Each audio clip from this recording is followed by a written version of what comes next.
Are you keeping livestock in this house? This must be feed for livestock, right? You weren't seriously thinking of feeding this to Billy, were you? Unbelievable. Isla, my mother-in-law, said this as she threw my cooking, dish, and all into the trash can. What? Your family can't possibly be my family. The only family I have is Mommy.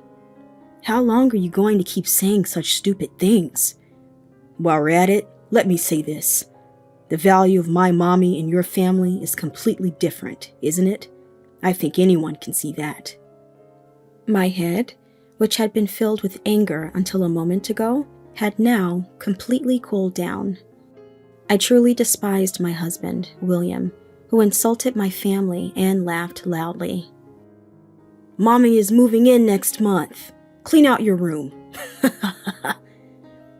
William pressed the point with a loud voice, seeing that I didn't reply. Hey, are you listening? Mommy is moving in next month. I'll be away on a business trip until then. During that time, clean up all your stuff completely. Got it? As William glared at me with harsh words, I smiled and said, "Okay, I'll make it nice and clean." Then I went back to my bedroom.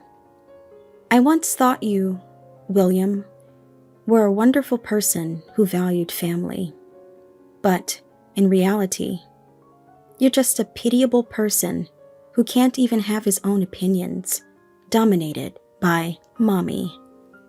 To you, I was not family. I wouldn't mind whatever you said about me alone. But you used cruel words against my precious family, too. Unforgivable. As you wish, I'll clean everything out completely, so look forward to it. You should go to hell with your beloved Mommy. I'm Emily, a 35-year-old housewife. I married William last year, and it's been exactly 1 year. I met William at a drinking party hosted by my friend. It was a sort of party for men and women over 30. William was there, having been invited by an acquaintance. Among the men there, William, who is tall and slim, stood out. At the beginning of the drinking party, there was a slight buzz among the women. However, after hearing William speak in a quiet, hard-to-hear voice during his self-introduction, the women quickly backed off. Indeed, William seemed to give off a gloomy vibe when he spoke, which didn't appeal much to the women. But I, sitting nearby, didn't miss William's self-introduction. The most important thing to me is family. William indeed said that. My heart was moved by his words, and I found an opportunity to talk to him. I also believe family is the most important thing. We're the same in that regard. At that moment, I felt like William's eyes sparkled behind his glasses. After that drinking party, through the friend who had organized it, I surprisingly received a message from William. After several dates and finding that we got along well, we started dating. William, who was quiet at the drinking party, usually turned out to be quite talkative. Most of what William talked about was his family, mainly his mother. I really respect my mother. She gave birth to me and raised me. I'm just grateful. She's the most important person to me. Saying this, I found William, who cherished his family, to be endearing. Just like William, my family is also the most important and irreplaceable thing to me. I have a father, a mother, and a much younger brother who was in college. There were times when my father's business didn't go well, and we fell into poverty.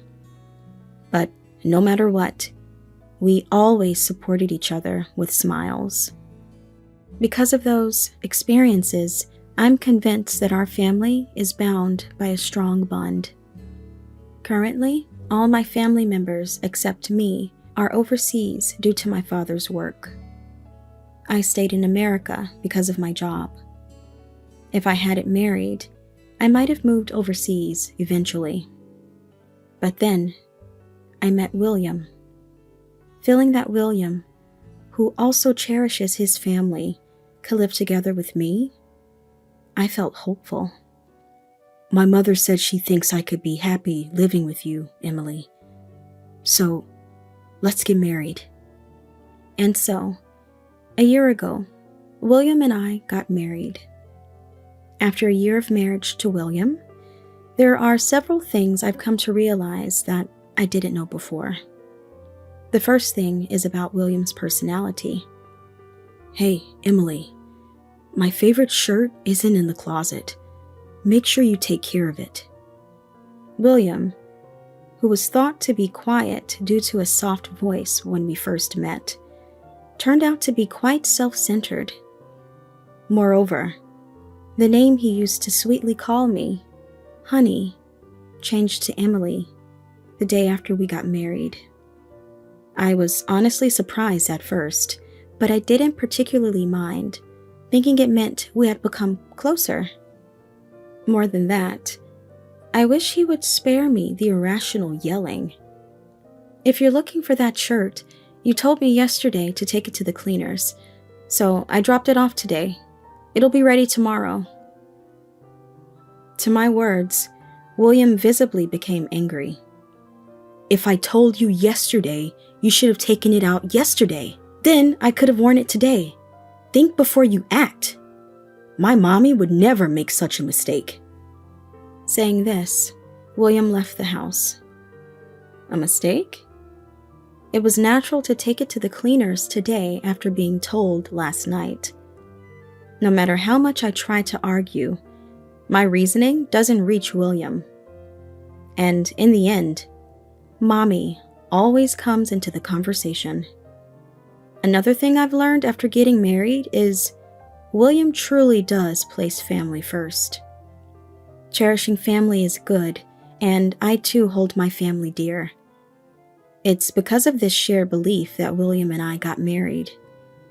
However, it seems William's vector on this is a little different. William's mother, Isla, dotes on William excessively. And in return, William does whatever Isla says. I've met her several times, such as during our marriage introduction, and remember being bombarded with questions about money, like, what's your annual income? What does your family do? Fortunately, I have been working at the same company for many years and have a decent amount of savings and salary.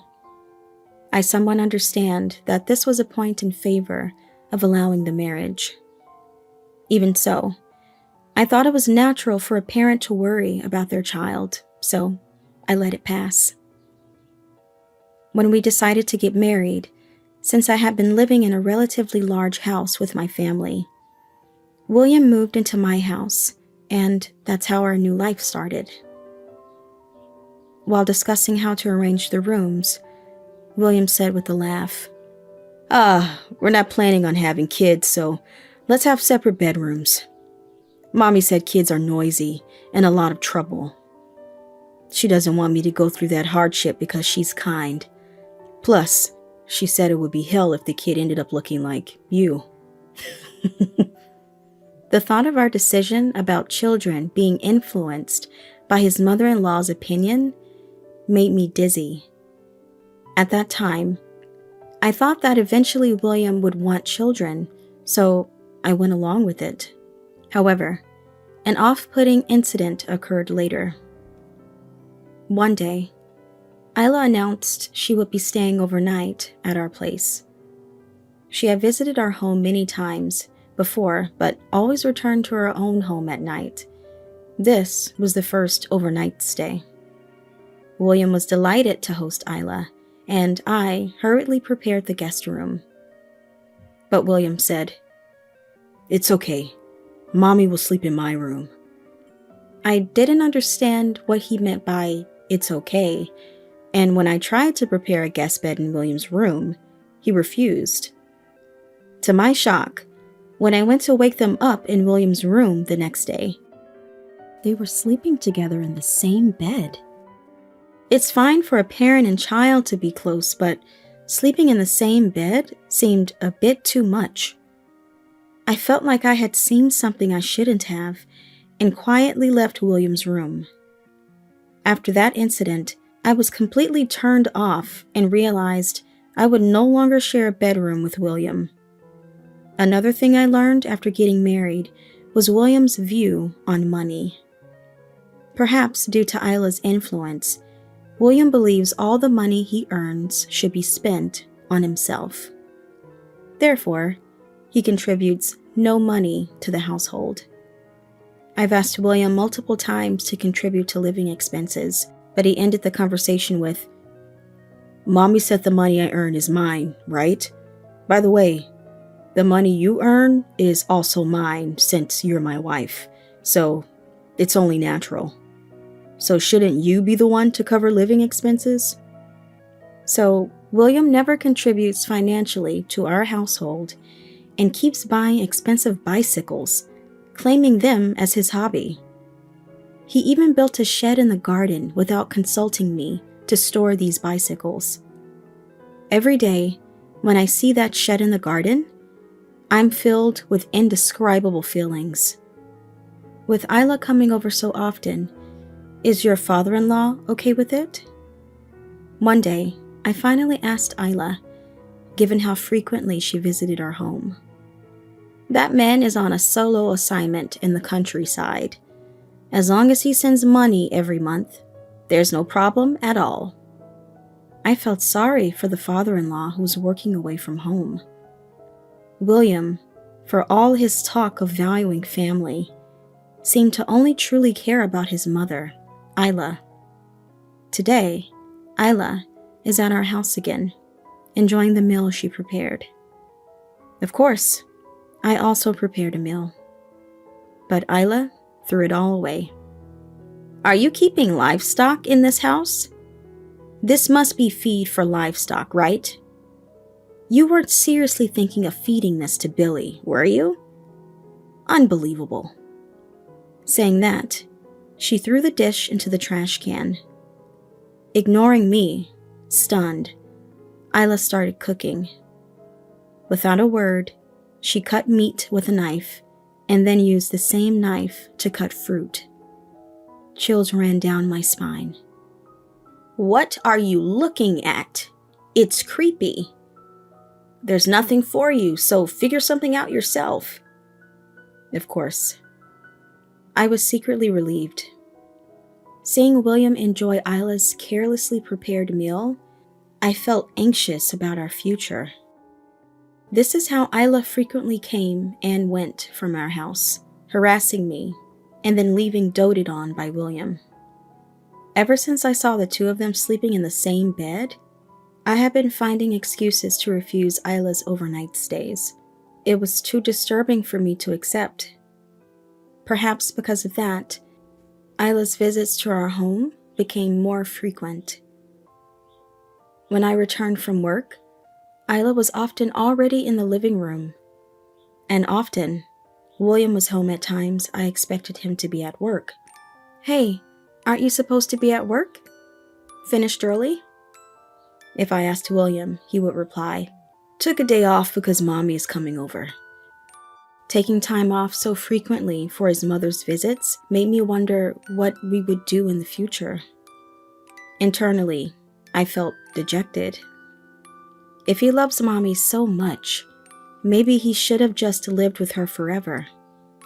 After Isla left, I asked William, "I want to ask, why did you marry me?" William seemed surprised by my question, but his response came quickly. "Mommy said, 'Why don't you get married once?' That's why I went to that party. You seemed compatible, and your family looked wealthy, so Mommy said, 'Isn't she good enough?'" Knowing he decided on marriage as casually as picking a watermelon with Mommy at the supermarket made me want to sigh. At least I felt affection for William, who was kind and a gentleman until we got married, and married him because I loved him. But William didn't have a bit of affection for me. William's everything is Isla, and her word is law. For the first time, I seriously considered divorce that I had been avoiding thinking about. Can I really continue with William? Thinking, I let out a real big sigh. One day, when I returned from work, I felt a slight discomfort in the living room. The room seemed unusually tidy. I realized what was causing the unease. This house was originally where I lived with my family. So, I had kept our family's belongings, but now they were gone. The small bookshelf my brother made for me in school, the painting by my mother that we had framed, the souvenirs my father brought from abroad. The ring and pendant my mother gave me are gone.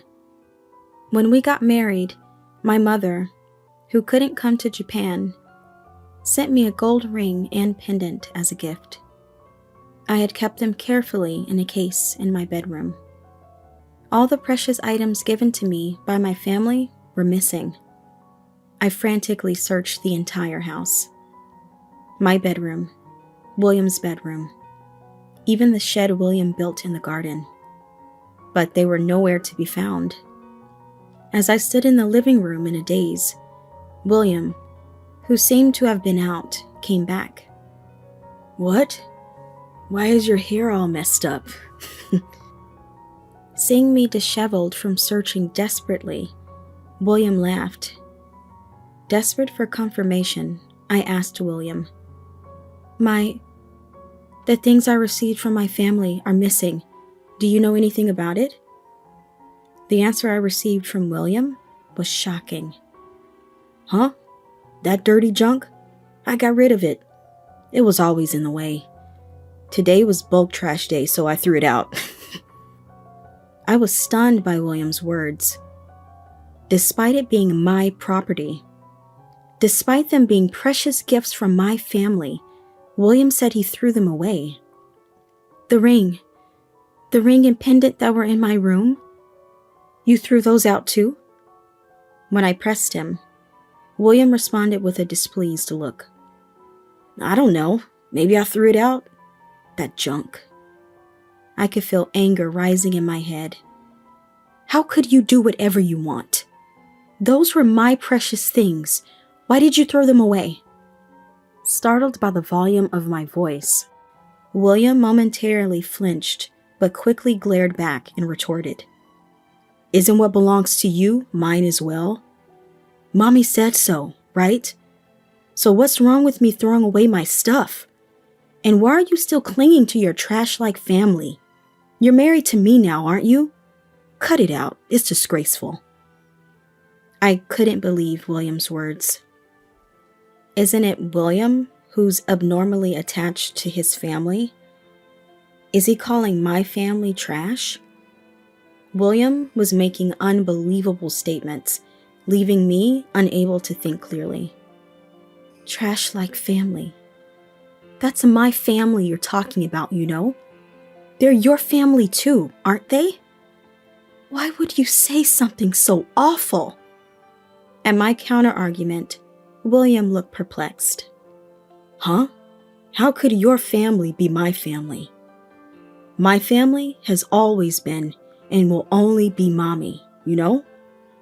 How long are you going to keep saying such stupid things? Since we're on the subject, my mommy and your family are of completely different values, don't you think? Anyone could see that. All your parents managed to produce was an Emily like you. That's why they're trash parents. But my mommy, she gave birth to me. See the difference? It's probably too hard for you to understand. Yeah, it's impossible. My head, previously boiling with anger, had now completely cooled down. I utterly despised William. who insulted my family and laughed loudly. And with William's following statement, my heart grew entirely cold. Mommy likes this house, so I've decided to let Mommy live here too. When I said nothing, William spoke with a slightly angry tone. What? Got a problem? It might have been your house originally, but now it's my house too, you know? If you don't like it, we can just get divorced. Saying so, William thrust a divorce application at me. The form was courteously filled out and signed by William. This must have been Mommy's instruction. Did he think this would make me compliant? I couldn't even sigh anymore. Mommy is moving in next month. Clean out your room. To my silence, William emphasized loudly. Hey, are you listening? Mommy is moving in next month. I'll be away on a business trip until then. During that time, clean up all your stuff. Completely. Got it? In my head, I thought, what a loud voice. As if his hard-to-hear self-introduction when we first met was a lie. Facing William's glare, I smiled and said, Okay, I'll make it nice and clean. Then, I went back to my bedroom. Returning to my room, I immediately started packing. Although my anger towards William hadn't subsided, receiving the divorce papers was convenient. I paused my packing to make a phone call. After making a couple of calls, my spirits began to lift. I once thought William was a wonderful person who valued family, but in reality, he was just a severe mama's boy who only loved Mommy. It's good to cherish your mother, but you were too severe. Being dominated by Mommy to this extent, and not having your own opinions as an adult, I can't help but feel sorry for you. I tried to love your Mommy too, but it was impossible. I'm sorry, but I can't and won't fit into the world you and Mommy have. To you, I was never family. I wouldn't care what you said about me alone. But you used terrible words against my precious family too. Unforgivable. As you wished, I'll clean everything out completely, so look forward to it. You should go to hell with your beloved Mommy. That day, my mobile phone's ringtone echoed from the morning. The screen displayed William. It must be William returning from what he calls a business trip. I was expecting a call around this time, but I wish he had spared me the early morning disturbance on my day off. I touched the screen to answer. Before I could speak, William's angry voice came through the speaker. Hey, Emily, what have you done? The house is gone. What's the meaning of this? William sounded quite panicked on the other end. What happened? Didn't you say to clean up all my stuff completely? So, I did just that. My words left William speechless. Yes, I did exactly as told, cleaned up all my things. After my family went abroad, the house was in my name. My father said I could demolish it or sell it if I wanted, but I had wanted to live in it a bit longer. The day William told me to clean it up, I consulted with my father. After sharing everything, my father suggested selling the house, so I took action. I immediately contacted a real estate agent, sold the house, and it was demolished. Now, it's just a clean, vacant lot. You're insane. Where's the furniture? My stuff. Where'd it go? William asked in a feeble voice. What happened to his earlier bluster? Not just the house, but the furniture and household goods were all mine from before I was married, so I got rid of those too. Oh, your belongings are all in that shed you're so proud of. When selling the land, I left just a small space of about 2 tatami mats in the corner of the garden. That's because it housed what William spent his money on, a shed for William's valuables. Expensive-looking bicycles and a few other items were crammed into that shed. William's stunned reaction was palpable over the phone. Then Isla's voice chimed in. Emily, what is this? Where's Billy's house gone? I've brought the moving truck with all the stuff. What are we supposed to do now? Say something! After everything, they've always decided everything selfishly, so they should figure this out themselves. That's what I thought as I listened to Isla's tirade. You know, Billy is your husband, isn't he? What's with that attitude? I'm the mother of your husband. A wife should just quietly listen to her husband and mother-in-law. Such an unreasonable accusation. What do they think the role of a wife is? I'm glad I acted before my dignity as a person was stripped away. With all due respect, Isla, I am no longer a wife. I informed Isla that William had thrust a divorce application at me, and that I had recorded the conversation when he did, using a voice recorder. Since William's verbal abuse worsened after we got married, I had started carrying a voice recorder. The divorce application he had pushed at me was already signed, so I just added my signature and submitted it to the office. So, you and I are now complete strangers. The phone went silent. Just when I thought it was over, Isla's loud voice erupted again. Then you should give me money through the distribution of property. The house and the household items were marital property, weren't they? Since it has to be divided between Billy and me, give me the money. I took a deep breath and explained to Isla. Well, the house and all the household items were used by me since before I was married. William is aware of this, and William has never contributed financially to the house since we got married. So, there's no marital property to speak of. Oh, that shed over there was built with William's own money. Technically, that would be subject to distribution of property, but I don't need it. From the other end of the phone, I could hear Isla's voice in disbelief. Is that all? Indeed. That's all there was. In 1 year of marriage, that's all we had managed to accumulate. And it was something only William wanted, not something I needed. The irony of the situation almost made me laugh. What was this marriage period for? She should be grateful that at least that meaningless shed remains. By the way, the land where the house stood has been sold to a real estate agent, so you'd better move quickly before you get into trouble. The shed's location is safe. For now, that small space is still my property, but please remove that shed soon, or I'll have to take legal action. The word legal action got a reaction from Isla. I could hear her grinding her teeth in frustration. What about William?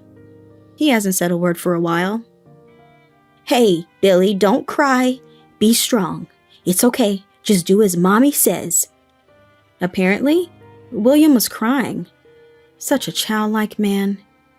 His boyishness once seemed charming, but now, he's just a pitiable mama's boy. Yeah, that's right. Just do as Mommy says. Then with that woman... William's words were cut off mid-sentence.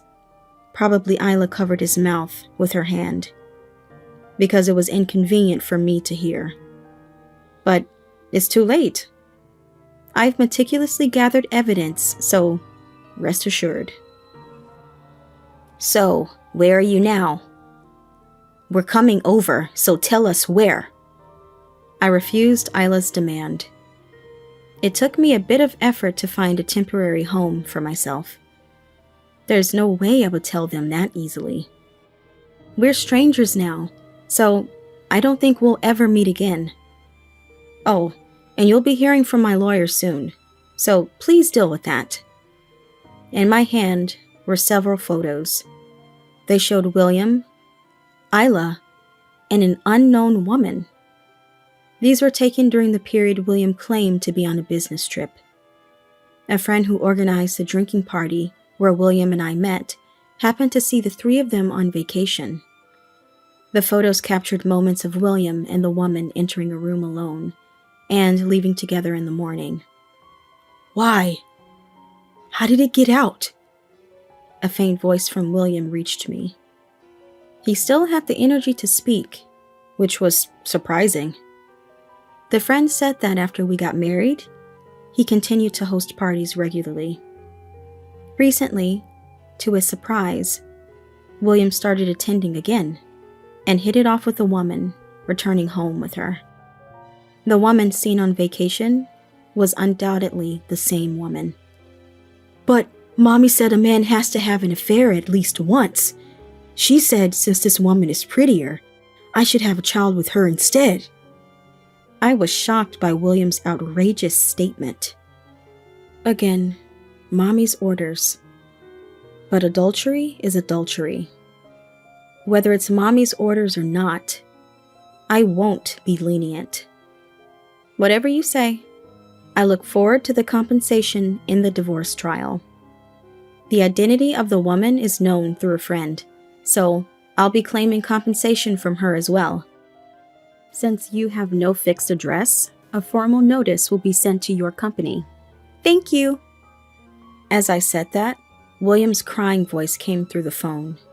I could even hear Isla's comforting, "There, there," which almost made me nauseous. I wanted to hang up, but there was one more important thing to discuss. And Isla, the police might come to ask you some questions, so please cooperate with them. There was no response from Isla. She probably knew what this was about. Isla, you stole my precious ring and pendant, didn't you? In the photos of this affair trip, I can see you wearing my ring and pendant. I will never forgive you. By the way, I've already reported this to father-in-law. He was furious. He said he's going to divorce you, so you'll get your wish of living a dream, life alone with William. I was about to hang up after saying that. Just before the call disconnected, I thought I heard an indescribable scream from Isla. Looking outside the window, it was about time for the sun to set. I wonder how those two will spend their night. Well, they have that shed, so they'll be able to shelter from the rain and wind for a while. That's the least I could do for them. Honestly, I couldn't care less. I feel like I can sleep well tonight. The first to pay compensation for the divorce lawsuit was the woman William had an affair with. She worked at a nightclub and included an apology saying it was a momentary lapse of judgment.